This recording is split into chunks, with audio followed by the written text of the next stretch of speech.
ये हाय दोस्तों। आज मैं आप सभी के सामने एक ये स्क्रीन पे खुल के आया हुआ है जो पेज, ये मैं आप सभी लोगों को बताना चाहता हूँ कि ये क्या है। International standard ISO 9001।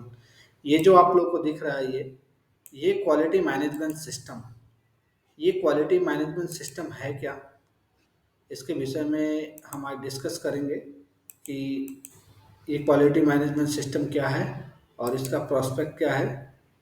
तो ये सारी चीज़ें आप आज आप सभी के सामने डिस्कस की जाएंगी और एक एक करके मैं सारा पॉइंट आपसे डिस्कस करूंगा कि क्वालिटी मैनेजमेंट सिस्टम है क्या और इसको हम कैसे अप्लाई करेंगे।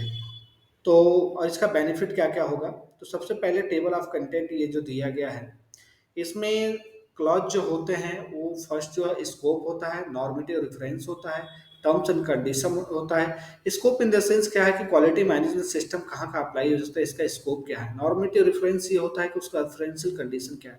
टर्म्स एंड कंडीशन दिया गया है। फिर अगेन ये जो पॉइंट शुरू होता है कॉन्टेक्स्ट ऑफ द ऑर्गेनाइजेशन से शुरू होता है। ये कॉन्टेक्स्ट ऑफ द ऑर्गेनाइजेशन क्या है, इसके विषय में एक एक करके सारी चीज़ें इसमें डिटेल्स में दी गई हैं। ये बेसिकली होता है understanding the organization and its context.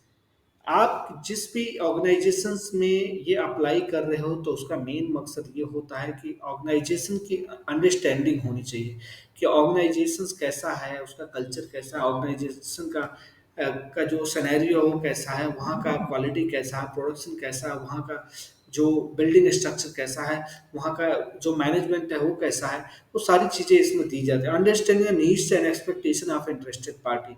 जो भी आपके इंटरेस्टेड पार्टी हैं उनके नीड्स और एक्सपेक्टेशन क्या है। जैसे कि इंटरनल जो इंटरेस्टेड पार्टी हो सकते हैं, आउटसोर्स होते हो सकती है, कस्टमर भी हमारा एक पार्टी है, सप्लायर भी हमारा है। जितने टाइप के सप्लायर्स हैं जो कि मटेरियल प्रोवाइड करते हैं, फास्टनर्स प्रोवाइड करते हैं, स्टेशनरी का प्रोवाइड करते हैं, बॉक्सेस करते हैं, या फिर जिस भी तरह के जो कॉन्ट्रैक्टर, सब कॉन्ट्रैक्टर, सब इंटरेस्टेड पार्टी है, उसके रिलेटेड डिस्कशन है इसमें। फिर determining the scope of quality management system. Quality management system का स्कोप इसमें डिटरमाइन किया गया है। और अगेन जो है quality management system and its process. फिर उसके बाद से मैं एक एक करके ये जो चीज़ें अभी आपको नीचे बताऊंगा। तो पहले ये मैं आपको तो ये लीडरशिप दिया गया है। लीडरशिप के ये जो क्लॉज दिए गए हैं, फिर प्लानिंग है, सपोर्ट्स है, ऑपरेशंस है, परफॉर्मेंस इवेल्युएशंस है, और ये इम्प्रूवमेंट है। तो इसमें एक एक करके ये जो पॉइंट दिए गए हैं इस पे हम डिस्कस करेंगे। और डिस्कस करने के बाद मैं आप सभी लोगों को, अभी ये थोड़ा ऊपर चला गया था, मैं ये नीचे ले रहा हूँ। अब यहाँ से ये ख़त्म होने के बाद मैं इस पे डिस्कस करने वाला हूँ कि ये होता क्या है और कैसे इसको अप्लाई करेंगे और इसका बेनिफिट क्या क्या होगा, उसके विषय में डिस्कस करेंगे। सबसे पहले क्या चीज़ है कि इसमें क्वालिटी मैनेजमेंट प्रिंसिपल पे ध्यान देना होता है कि हमारे क्वालिटी मैनेजमेंट प्रिंसिपल क्या है। और वो क्वालिटी मैनेजमेंट प्रिंसिपल ही डिसाइड करेंगे कि ISO 9001 क्वालिटी मैनेजमेंट सिस्टम आपके यहाँ पे अप्लाई कैसे करना है और उस पर किस पे फोकस करना है। First of all that the customer focus. जो क्वालिटी मैनेजमेंट सिस्टम का मेन प्रिंसिपल है वो कस्टमर फोकस है। कस्टमर के रिक्वायरमेंट्स को, नीड्स को फुलफिल करना है। कस्टमर को अच्छी क्वालिटी का मटेरियल देना है, कस्टमर को अच्छी क्वालिटीज का डायमेंशनल उसका जो एज पर ड्राइंग्स है उसके हिसाब से हमें मटेरियल प्रोवाइड करना है, सब कुछ उसको सेट अप द स्टैंडर्ड में देना है। लीडरशिप, लीडरशिप ये है कि हमारे यहाँ पे लीडरशिप कैसी है। लीडरशिप इन द सेंस ये कि कैसी कि मैनेजमेंट कैसा है, मैनेजमेंट का रोल कितना प्ले हो रहा है, मैनेजमेंट कितना फोकस्ड है अपने इंडस्ट्री को ग्रो करने के लिए। इंगेजमेंट ऑफ पीपल, कोई भी चीज़ें क्वालिटी मैनेजमेंट सिस्टम अगर अप्लाई करना है तो एक आदमी अप्लाई नहीं कर पाएगा। इसमें इंगेजमेंट ऑफ पीपल होगा। Quality management system top to bottom to top हर एक लेवल पे अप्लाई होना चाहिए, वो स्टोर से लेके पैकेजिंग तक अप्लाई होना चाहिए। तो उसके लिए पीपल का इंगेजमेंट बहुत ज़्यादा है। Process approach, basically one by one process approach इसमें करना पड़ेगा और उसको कैसे मैनेज करना है उस पर ध्यान दें। इम्प्रूवमेंट, डे बाय डे उसमें इम्प्रूवमेंट करना पड़ेगा, कंटिन्यूस इम्प्रूवमेंट करना पड़ेगा, रिजेक्शन को कंट्रोल करना पड़ेगा, प्रोडक्शन की प्रोडक्टिविटी बढ़ानी पड़ेगी, मशीन का कॉस्ट कम करना पड़ेगा, लीड टाइम रिडक्शन कम करना पड़ेगा। अगला है एविडेंस बेस्ड डिसीजन मेकिंग। जो भी आप डिसीजन मेकिंग कर रहे हो, जो भी आप डिसीजन ले रहे हो, उसमें एविडेंस बेस्ड होना चाहिए। अदरवाइज आप वर्बली डिस्कशन नहीं करोगे। अगर वो करते हो तो you are not follow the quality management system. अगर आप क्वालिटी मैनेजमेंट सिस्टम फॉलो करते हैं तो हर एक चीज़ का एविडेंस क्रिएट होना जरूरी है। Relationship engagement is the most important thing in the quality management system. अगर आपको quality management system properly run करना है, जो जो चीज़ें आपके डॉक्यूमेंट में लिखी है वही चीज़ें फ्लोर पे होनी चाहिए, तो रिलेशनशिप मैनेजमेंट बहुत ज़्यादा इंपॉर्टेंट है। तो अगला पॉइंट ऑफ व्यू क्या है, इसमें एक पीडीसीए साइकिल होती है, प्लान डू चेक एक्ट और इम्प्रूवमेंट। ये जो पीडीसीए साइकिल होती है, इसमें होता है plan do check and act. तो ये सारी साइकिल जो होती है कि एक तरह का ये होती है, ये प्लान साइकिल होती है। इसको प्लान करके सिंगल प्रोसेस के थ्रू इसको डू वेल करते हैं। तो आगे क्या है कि इसके विषय पे हम एक एक करके पॉइंट पे डिस्कस करेंगे। Scope of the quality management system. जो क्वालिटी मैनेजमेंट सिस्टम की स्पेसिफिक रिक्वायरमेंट है, जो कि क्वालिटी मैनेजमेंट सिस्टम को नीड्स को फुलफिल करता है और आपके एम्स कस्टमर के सेटिस्फेक्शन देने के लिए यूज किया जाता है, ये क्वालिटी मैनेजमेंट सिस्टम है। जो स्टेटरी और रेगुलेटरी रिक्वायरमेंट है, लीगल रिक्वायरमेंट है, उसको मीट करता है, वो चीज़ें हैं। Normative reference. The following document involved in the part of the normatively referenced in the document and are in the indispensable। तो ये जो नॉर्मेटिव रेफरेंस है क्वालिटी मैनेजमेंट सिस्टम एट, जो 9001 2008 लिया गया था, उसके बाद से 15 में जो हुआ उससे normal terms and condition for the purpose of this document, terms and condition given by the ISO 9000 apply. फिर अगेन जो चालू होता है कॉन्टेक्स्ट ऑफ द ऑर्गेनाइजेशन, जो मैं पीछे आपसे इस वीडियो में बात किया, उसका ही मेन पहलू है जो कि अभी हम इस पर डिस्कस करने जा रहे हैं। The organization, understanding the organization and its context. तो इसका मेन ये है, the organization shall determine external and internal issues that are relevant to the its purpose and its strategic direction to affect all the achieve and intended result to the quality management system। इसमें basically क्या, organisation के external और internal issues को कैसे strategic direction में लेके उसको कैसे कंट्रोल करना है, क्वालिटी मैनेजमेंट सिस्टम अप्लाई करना है, वो इंटरनल एक्सटर्नल हर एक चीज में उसके विषय में ये डिस्कस कर रहा है। अगेन है understanding and needs and expectation of interested parties. इसमें भी क्या है, due to their effect of the potential effect, the organization shall ability to continue consistently provide the products and service to meet the customer applicable statutory and regulatory requirement, the organization shall determine। A है इसका, the interested party that are relevant to the quality management system. B है, the requirement of those interested parties that are relevant to the quality management system. ये basically क्या है, understanding the needs जो expectation of interested party, उसमें जो quality management system हो चाहिए दोनों में रिलेवेंट होना चाहिए और आपके नीड्स और एक्सपेक्टेशन को जो कस्टमर के रिक्वायरमेंट उसको फुलफिल करना चाहिए, उसके विषय में ये बोल रहा है। Determining the scope of quality management system. जो क्वालिटी मैनेजमेंट सिस्टम को अपनी अप्लाई करने के लिए उसका कैसे डिटरमाइन कर, उसकी स्कोप को डिटरमाइन कैसे करना, उसके विषय में बोल रहा था। External internal issue referred the requirement of relevant interested party product and service to the organisations.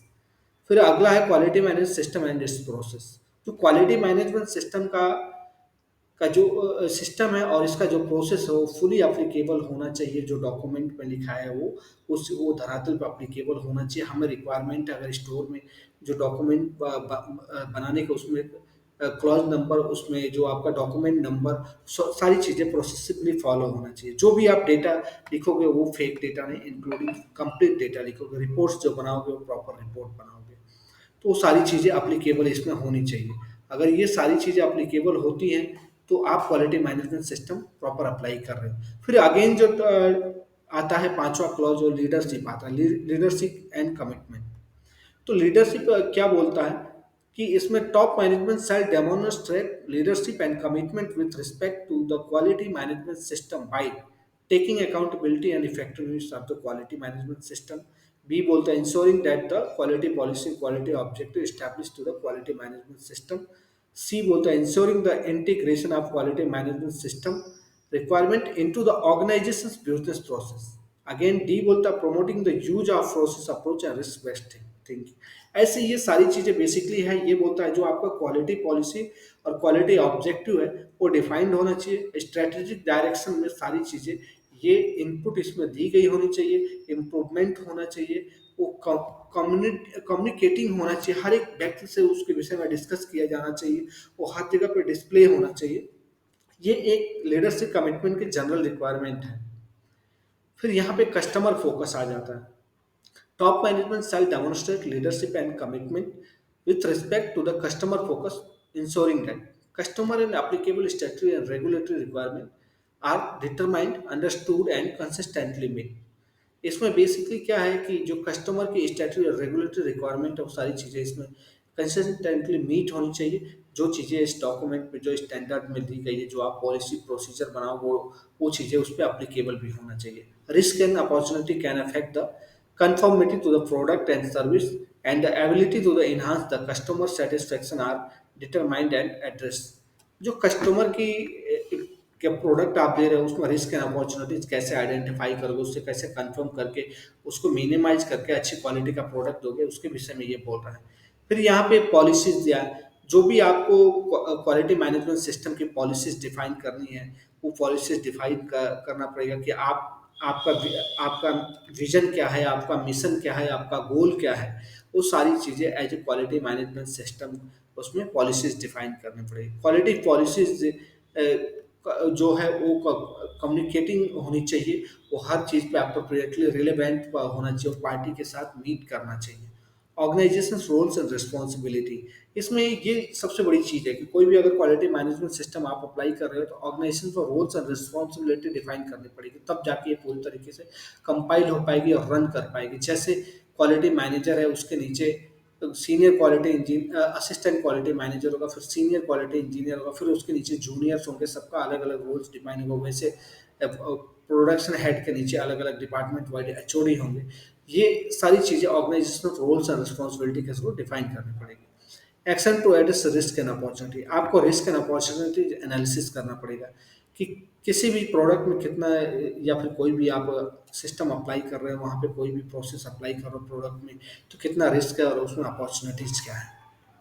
Again जो है quality objective and planning to achieve them, आपको क्वालिटी ऑब्जेक्टिव डिफाइन करने के लिए, कुछ क्वालिटी क्राइटेरिया को मीट करने के लिए आपको उसकी ऑब्जेक्टिव डिफाइन करें। Be consistent with the quality policy, quality policy पे आप बी कंसिस्टेंट रहना पे, बी मिजरेबल, वो जो भी चीज़ें वो मिजरेबल होना है, taken into the accountable applicable requirement. फिर उसके बाद अगेन है we relevant to the conformity of the product and service to enhance the customer satisfaction, be monitored, be communicated and be updated to the appropriate. Basically ये कहता है कि कोई भी डेटा जो है क्वालिटी ऑब्जेक्टिव वो प्लानिंग करके डिफाइन करना पड़ेगा। आपको एक केपीआई प्रोसेस बनाना पड़ेगा, की परफॉर्मेंस इंडिकेटर, कि उसको प्रॉपर उस चीज़ को अप्लीकेबल करना पड़ेगा। वो डेटा मेजरेबल होना चाहिए, कोई भी अगर रिजेक्शन आ रहा है तो अकाउंटेबल होना चाहिए कि ये रिजेक्शन आया इसकी वजह से आया, और उसको मॉनिटर्ड होना चाहिए। फिर उसको रिस्क एनालिसिस करके उसको मिटिगेट करें और प्रिवेंटिव एक्शन लें और उसको अप टू डेट आगे बढ़ाते रहें। ये चीज़ें ये बोल रहा है। फिर अगेन क्या है कि यहाँ पे सपोर्ट्स आ जाता है, इसमें जो आता है वो पीपल आते हैं, इंफ्रास्ट्रक्चर आता है, इससे रिलेटेड बिल्डिंग एसोसिएटेड यूटिलिटीज जो है, ट्रांसपोर्टेशन रिसोर्सेज, सारे environmental process, operation and processes दिया है। इसमें इन्वायरमेंटल इफेक्ट भी देखा जाता है कि जो डिस्क्रिमिनेटरी और काम नॉन डिस्क्रिमिनेशन, फिर साइकोलॉजिकल इफेक्ट कुछ नहीं पड़ रहा है, फिजिकल किसी ऑपरेटर काम कर, temperature, humidity, air flow, hygiene कैसा है, इसके विषय में भी डिस्कस करने का। मॉनिटरिंग एंड मेजरिंग रिसोर्सेज, जो इसमें मेजरमेंट ट्रेसेबिलिटी, जो भी मेजरमेंट ट्रेसेबिलिटी में ये आता है कि आपके जो भी इंस्ट्रूमेंट यूज हो रहा है, मेजरमेंट इंस्ट्रूमेंट यूज हो रहा है, वो सारी चीज़ें कैलिब्रेटेड होना चाहिए, प्रॉपर ट्रेसेबिलिटी होनी चाहिए, उसमें प्रॉपर मेजर करना चाहिए वो चीज़ें, कैलिब्रेशन सर्टिफिकेट के साथ, एनएबीएल के साथ, अच्छी लेबोरेटरी से होना चाहिए। ऑर्गेनाइजेशन नॉलेज है, ऑर्गेनाइजेशन के बारे में सारी चीज़ें प्रॉपर नॉलेज होना चाहिए, इंटेलेक्चुअल प्रॉपर्टी हो गई या फिर up to date zero to top तक। फिर यहाँ कॉम्पिटेंस आ गया, कॉम्पिटेंस कम्युनिकेशंस एंड यहाँ पे ये जो दिया गया इसमें ट्रेनिंग एंड अवेयरनेस आता है। क्वालिटी मैनेजमेंट सिस्टम में हर एक जगह पे ट्रेनिंग एंड अवेयरनेस होती है, जो कि अपने ऑपरेटर लेवल से प्रोडक्शन में इंजीनियर्स को और टॉप लेवल तक सबको ट्रेनिंग एंड अवेयरनेस पता होनी चाहिए। क्वालिटी ऑब्जेक्टिव क्या है, उसका क्वालिटी पॉलिसीज क्या है, उसको कैसे कंट्रोल करना है, क्वालिटी मैनेजमेंट सिस्टम अप्लाई करके कैसे इस चीज़ को बेहतर से बेहतर हमें अच्छी क्वालिटी ऑफ द प्रोडक्ट देना है, और विद फुल एविडेंस के साथ। फिर यहाँ पे कंट्रोल डॉक्यूमेंटेड इन्फॉर्म, जो भी डॉक्यूमेंट होगा वो कंट्रोल्ड होगा, उसमें एक डॉक्यूमेंट नंबर होता है, फिर रिवीजन नंबर होता है, फिर रिवीजन डेट होता है, उसमें जो क्रिएट करता है उसका नाम होता है, ऑथराइज करता है डॉक्यूमेंट उसका नाम होता है, तो सारी चीज़ें प्रॉपर होना चाहिए। फिर ऑपरेशंस का पॉइंट आता है, ऑपरेशन प्लानिंग एंड कंट्रोल। इसमें जो होता है पूरा प्रोडक्शन की रिक्वायरमेंट होती है कि प्रोडक्शन के डेटा फुलफिल होना चाहिए, आपका लीड टाइम कैसे रिड्यूस करना है, प्रोडक्शन का डेली प्रोडक्शन डेटा मेंटेन करना है, और अच्छी क्वालिटी का प्रोडक्ट देना है, आपको प्रोडक्टिविटी बढ़ाना है, ये सारी डेटा इसमें। कस्टमर कम्युनिकेशन, इसमें बेसिकली कस्टमर के साथ जो भी प्रोडक्ट एंड सर्विस रिक्वायरमेंट उनके है, वो चीज़ें उनके साथ डिस्कस की जाती है, और वो उनको बताई जाती है कि हम आपके प्रोडक्ट को इस क्वालिटी के साथ बना रहे हैं और ये हमारा एविडेंस है। Determine the requirement of the product and service, जो प्रोडक्ट के रिक्वायरमेंट और जो है प्रोडक्ट और सर्विस की, वो सारी चीज़ें इसमें डिस्कस की जाती है।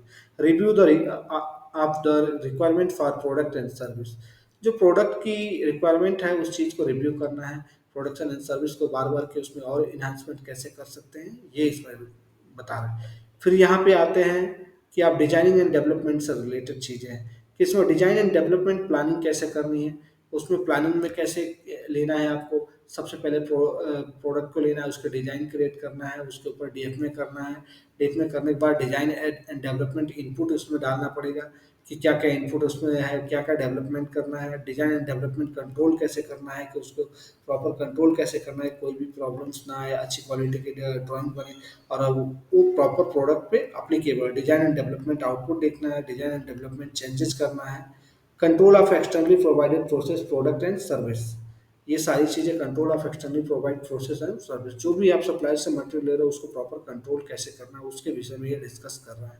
टाइप ऑफ कंट्रोल, क्या क्या आपको कंट्रोल करना है। इंफॉर्मेशन फॉर एक्सटर्नल प्रोवाइडर, आप एक्सटर्नल प्रोवाइडर्स को आपको क्वालिटी मैनेजमेंट सिस्टम को मीट करने के लिए क्या इन्फॉर्मेशन दे रहे हो उसके विषय में डिस्कस करने के लिए बोल रहा है।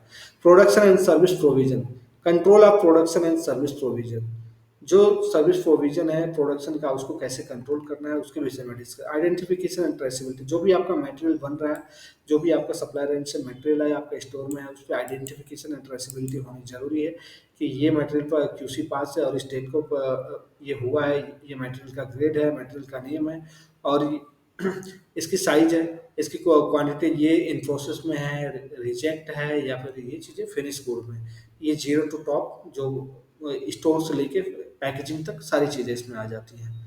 फिर यहाँ पे प्रिजर्वेशन है, पोस्ट डिलीवरी एक्टिविटीज हैं, कंट्रोल ऑफ चेंजेस है, releases the product and service है, फिर control of non conforming output, जो नॉन कंफर्मिंग आउटपुट्स आ रहे हैं, जो रिजेक्शंस आपके आ रहे हैं, उसको आप कैसे कंट्रोल करोगे, उसके लिए क्या प्रोसेस अप्लाई करोगे, सारी चीज़ें इसमें दी गई है। ये वीडियो काफ़ी लेंदी हो रही है इसलिए मैं आप सभी लोगों को शॉर्ट में बता रहा हूँ।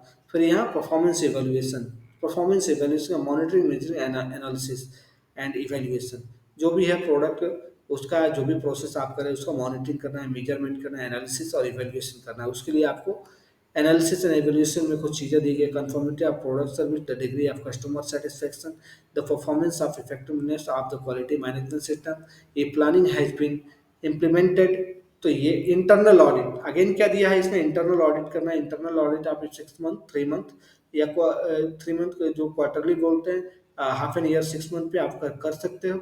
आप इसमें इंटरनल ऑडिट में सबसे पहले आपको इंटरनल ऑडिट प्लान बनाना पड़ेगा, फिर चेकलिस्ट बनाना पड़ेगा, चेकलिस्ट बनाने के बाद आपको इंटरनल ऑडिट नोटिस देना पड़ेगा।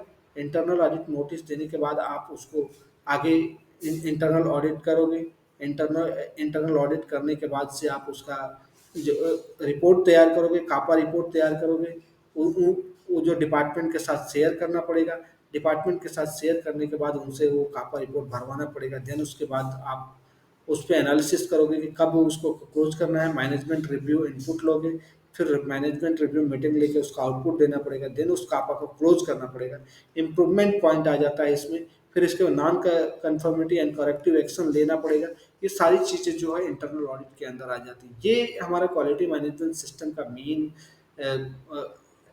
डेफिनेशन है, मेन वर्क है, कि इसी पे सारा क्वालिटी मैनेजमेंट सिस्टम अप्लीकेबल है। हालांकि ये वीडियो काफ़ी मैंने जल्दीबाजी में बनाई क्योंकि ये वीडियो बड़ा हो रहा था। आगे मैं आप लोग को और अच्छी वीडियो इसमें लेके आऊँगा, प्रॉपर वीडियो दूंगा कि जो आप लोग को प्रॉपर समझ में। ये एक सिर्फ गाइडलाइंस थी, और आगे और अच्छे वीडियो आएंगे जो आप लोग को बहुत अच्छे से समझ में आएगा। तो प्लीज़ अगर मेरा वीडियो अच्छा लगा हो तो शेयर, सब्सक्राइब एंड कमेंट करें, और मेरा मोटिवेशन लेवल बढ़ाएं। बहुत बहुत धन्यवाद।